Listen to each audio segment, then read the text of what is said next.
มาผักก่อนนี่ก็เป็นเวลา12 โมงนะบ่วงมือบ่วงผ่านเท่านี้แหละ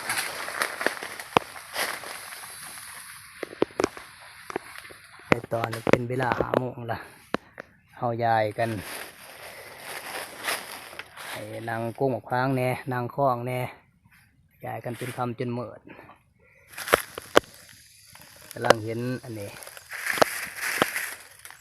กระเด็นตัวหนึ่งหลังเป็นกระแตะตัวหนึ่งอันนี้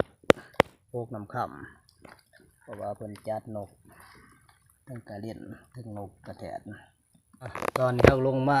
คิดผู้เขามาหอดเที่ยงนะในผ่านปูนผีเขามาหอดด้วยกันเขาบอกมันสัตว์ใหญ่เอามันแต่กระหอบสบายดีพี่ๆน้องๆทุกคนเด้อวันนี้ในผ่านเขาสิขึ้นผู้อีกตามเคยเขาสิไปโฟกโกหมกฟางที่เขาเห็นใบหมกฟาง2 ต้นกับกกให้หมักให้มันสุกต้นหนึ่งเพราะว่าเมื่อนี้เขาเกี่ยมไปสีในผ่านเขาสินังคนดะจุดดะบอลมันจังอันนี้แน่มันจังคือสิโอเคแน่จังมาดูดน้ำกันพี่ๆน้องๆเฮาทุกคนมาเฮาสิโศกสิมานอยู่บ่หรือสิจังไรจังติดตามมึงตามส้มน้ำกันในตอนนี้น้องไปขึ้นมาหอดเทิงเขาสิหอดต้นหมากไว้แล้วพี่น้องเขามาผักก่อนนี่ก็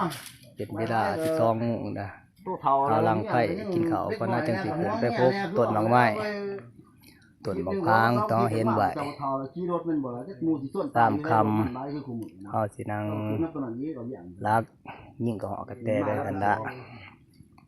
เอามาสีในผ่านเป็นผ่านที่2ถึงหลังกับผ่านบ่วงเฮาบนหมากไม้อยู่แล้วก็คือท่วมบังแล้วประสานแล้วก็เจ้าอยู่ได้แล้วพอเขาเถาเลยมุดเลยอย่าพยายามเขาก็เอากินอยู่เราปั้นเองเรื่องเรา ตั้ง หน้า เฮาก็ปีนขึ้นตั้งหอมเฮียนพี่น้องอย่างอีก2-3 ปีก็ว่าบำนาญในที่นี้อีก3 คนหาที่ อาหารการกินเฮาก็กินนั้นก็กินหลอดเราก็ได้ช่วยใจตระหนักมีสิเราก็ได้ซอยขอบครัวเดี๋ยวขอบครัวเนี่ย ที่เฮาเหลือตั้งแต่บุญบานพุ่นน่ะกินหลอดกำลังขวย โอ้ยกับปูมันมีหยอด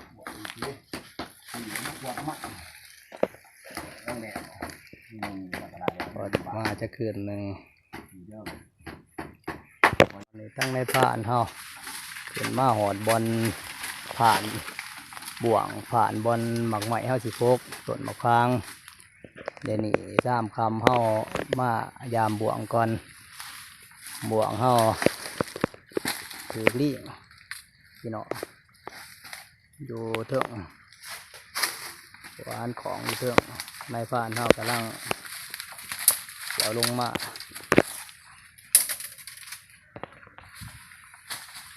ผ่านเฮาเป็นยังขึ้นที่ไปโพสเดียวหวานของก็ไม่เหี้ยบ่วงมือบ่วงผ่านเท่านี้แหละ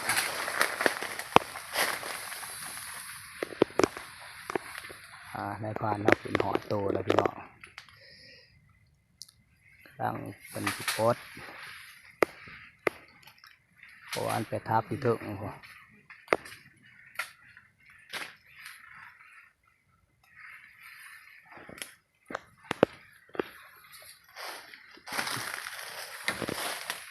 บ่วงเขาห่างไม่ห่างมอง3-4 วัน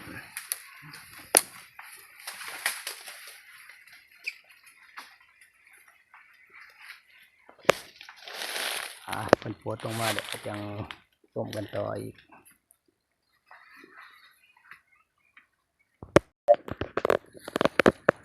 มันไม่พลาดน่าก็โพสลงมาแล้วพี่น้องเป็นแก่ออกจาก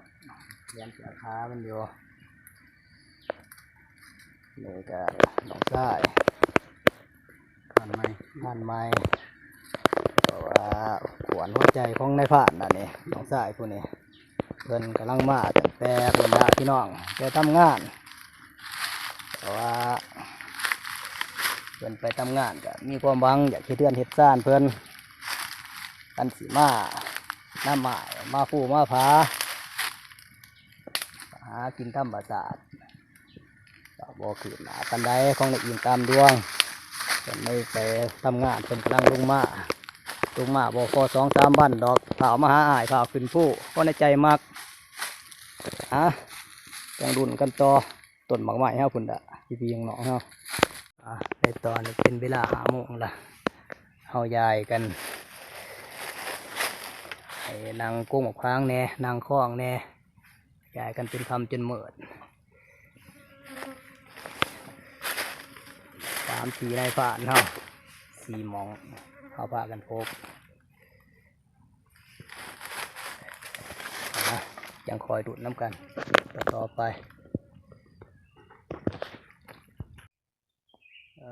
ในตอนก็ตอนสวยของมือใหม่ละพี่น้องเลยเอาเลยพากันมาพกบักใหม่แต่เมื่อวานในพุ่นละห่อยายกันผู้ละจุด3 ในพาดนี่นั่งต้นบักพางผู้ละต้นส่วนในพาดผู้ที่4เพิ่นนั่งพกข้องบนต้นบักให้ทางในพาดเองกับพกนี่เบิดขึ้นสินแก่ได้บ่พออีสังบอกว่าซัดเขามาอยู่หล่อแถวลุมผันยางขาขี่วิวอาจจะบ่เห็นเขามาหาต้นบางใหม่เพราะว่ามันล่มลายเขื่อนนี่ที่เป็นซัดถือกินเฮาแต่ว่ามันบ่เขามาหากินบางใหม่ล่มโจนเบิดเขื่อนพี่น้องๆเขาเลย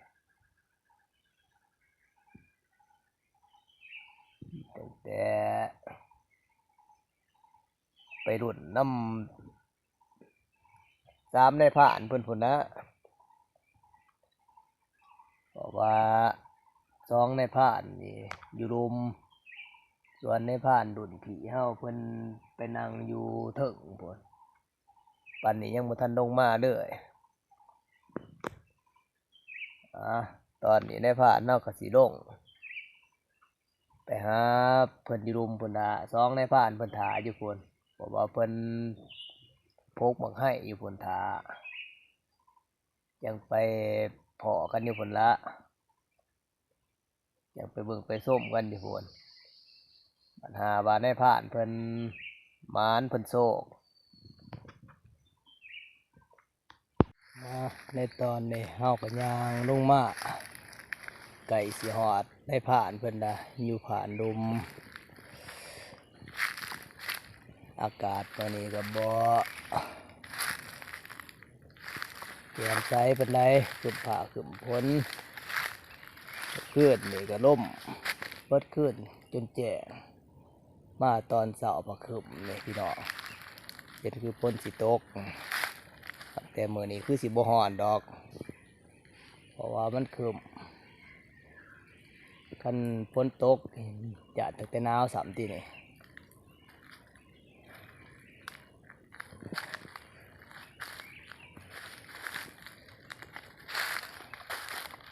เดี๋ยวจักหน่อยก็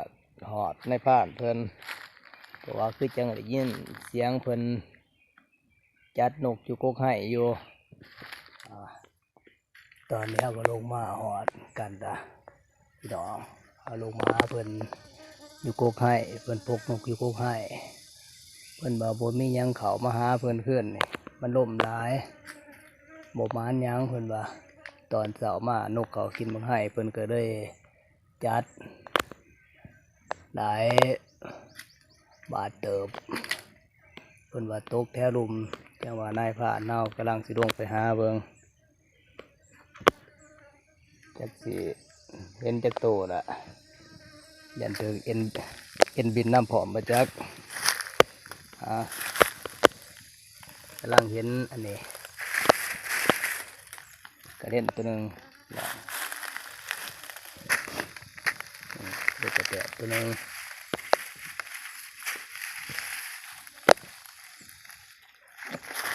เพราะว่าวันนี้มันโตกลงหัวไอ้พี่จะโตกเขาหรือพีนกับบัวเห็นคือว่าแล้วเอายังหาอยู่หาเดี๋ยวเขาจังสีพากันลงเลยเพราะว่าในบ้านปุ่นดุนผีเฮา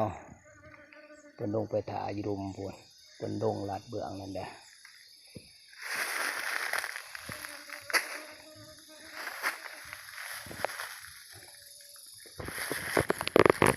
เอาอยู่กับสูงเติบนี่ก็9 โมงนะจามเมื่อหอดหน้าหอดบานเนากี่ได้กับมองบ่ายโมงคนอ่ะ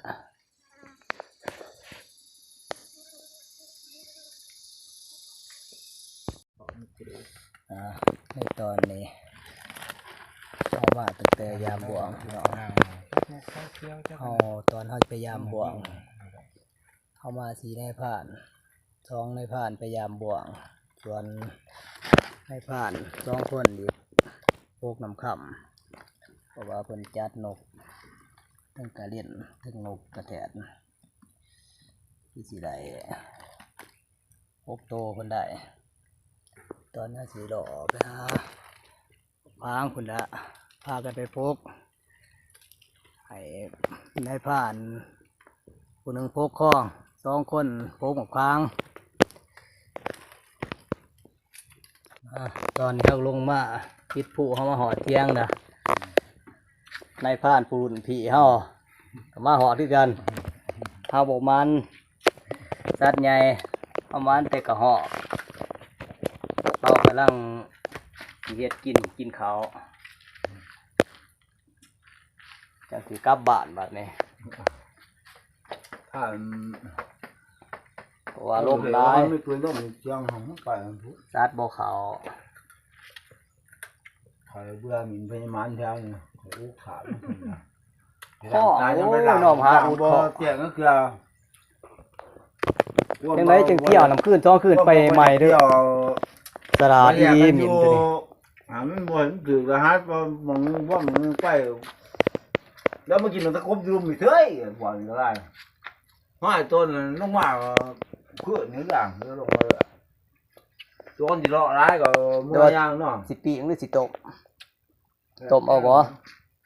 ต้มเฮ้ยปิ่งจู เดี๋ยวแต่ผู้มาคือได้บางดวงมันไข่ได้เนาะทายบันไดทายต่อสูงทายพื้นคือพอย ตอนนี้เฮาก็ ปัดเบิ่งนี่โทรศัพท์ไปเห็นคือใหญ่แฮงมันก็เพิ่นเบิ่งก็ได้เห็นตัวนึง ได้ยินให้ผู้นั้นอีติ ตัวน้อยคนใหญ่ที่บ่ทันได้เดือนนี้นำ บัดตุนาจังเอามัน นั่นจะบ่ขับเลยบ่ทันขับจักเทื่อเดี๋ยวนี้เขาจะได้ฝากถึงนางคู่โลกมันต้องสิเห็นคู่โลกมันบอกแล้วมันไปกับบ่มีมันบ่มีทางไปก่อมันประเภทว่ามันเป็นพาไกลๆเดียวคือว่าเฮาเลาะเพราะว่ามันทำมันอยู่รุมเบิดคือว่าเฮาไปลาดทางอะไรยังโอกาสได้ยิ่งสูงโดดนะคือมันเห็นของมันบ่ผ่านเพราะว่าเราบ่มีหม้อใหม่กินได้อยู่ผาเราคือมันกินเครื่องเบิดจังบ่มันกินน้ำเคี้ยวอยู่เบิดผมไปก็เพิ่น อีกแล้วกลับบ้านบัดนี้สำหรับวันนี้นายพรานเฮาเบิด4 คนจากลาพี่ๆลูกน้องเฮามื้อหน้าจังดุดกันต่อ ว่าที่ปิงนกกระแทกแล้วเกี่ยว